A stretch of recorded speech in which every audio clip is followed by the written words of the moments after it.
Hi everyone, this is Ms. Granger. In this video, we're going to go over the second page of the Lesson 2 Why Britain lesson.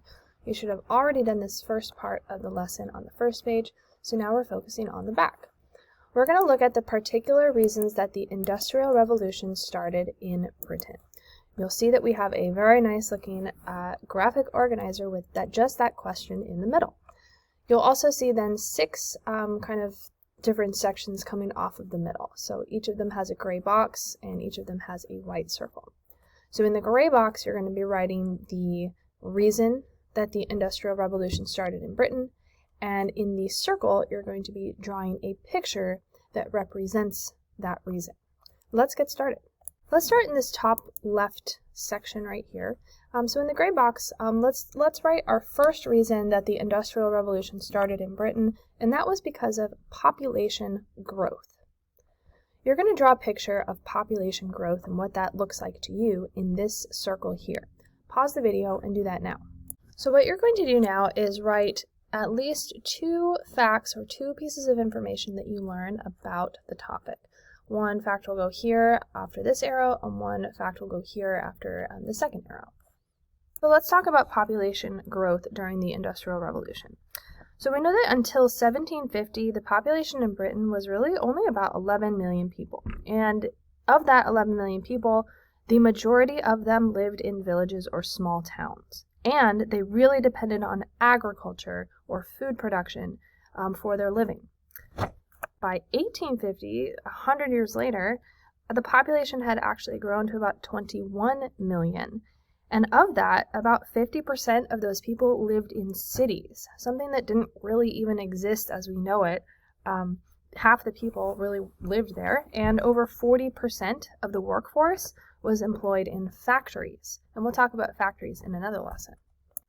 Overall, there was really just a bigger demand for goods, and it meant that there were plenty of workers to work in the factories since there was population growth. We're going to move around to the left, so we're going to write in this box right here.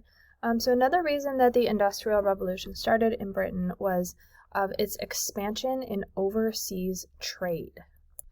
So in 1750, British merchants had lots of opportunities to trade overseas, and this was due to the fact that Britain had lots of colonies. This meant that many merchants became wealthy enough to have capital. That means essentially money and assets to invest in new businesses. British Empire also provided a source of both raw materials and markets for British goods. For example, raw cotton could be obtained from India, and then the manufactured cotton goods could be sold back to India. So really, Britain capitalized on its and many times exploited their colonies in order to improve their own economies. Let's move down to the bottom left. A third reason that the Industrial Revolution started in Britain was that there were improvements in agriculture and transportation.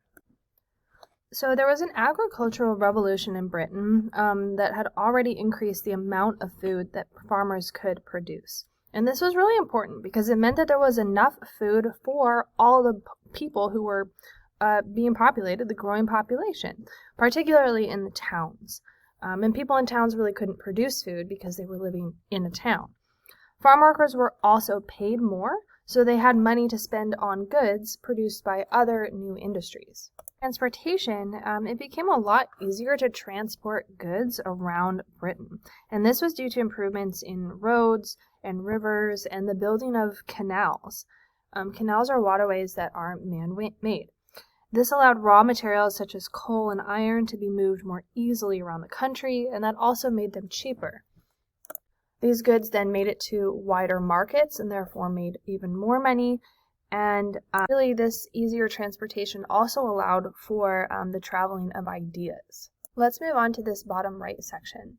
Another reason the Industrial Revolution started in Britain was because it had lots of entrepreneurs and inventors. You can see the spelling on the screen. An entrepreneur is someone who manages or takes the risks of a business. And inventors are people who create things. So entrepreneurs were the ones with the money, and they were really prepared to risk their money in new ventures. There was a really big interest in science and technology, and that meant lots of new inventions were made in the textile and iron industries. Textiles are fabric. Let's go to the far right box and circle.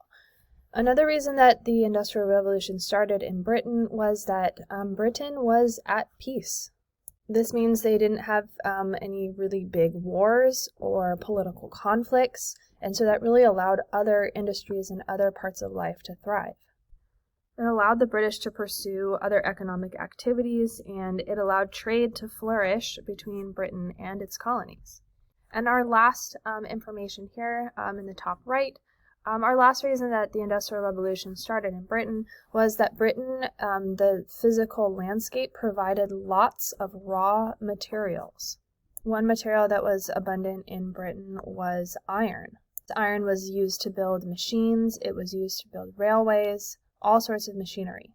Another raw material that was abundant in Britain was coal. It was an important way that energy was produced, and that energy was used to power factories, it was used to power steam engines and trains. And even though we see coal today as a real environmental pollutant, which it is and was back then as well, it was a really big innovation at the time because this really made industry go stronger. Things really improved because of coal, or kind of advanced because of coal. Alright, you should have filled out this graphic organizer. Remember that you should have some pictures that indicate each reason that the Industrial Revolution started in Britain. There should be a picture for each gray box. At the very bottom, your last part is to stop and fill in your A through Z chart with at least 10 terms from the notes here. You should have plenty of information to put in your A through Z chart. You're then going to show your teacher both your A through Z chart and your notes. Good job on this lesson, and listen to your teacher for next steps.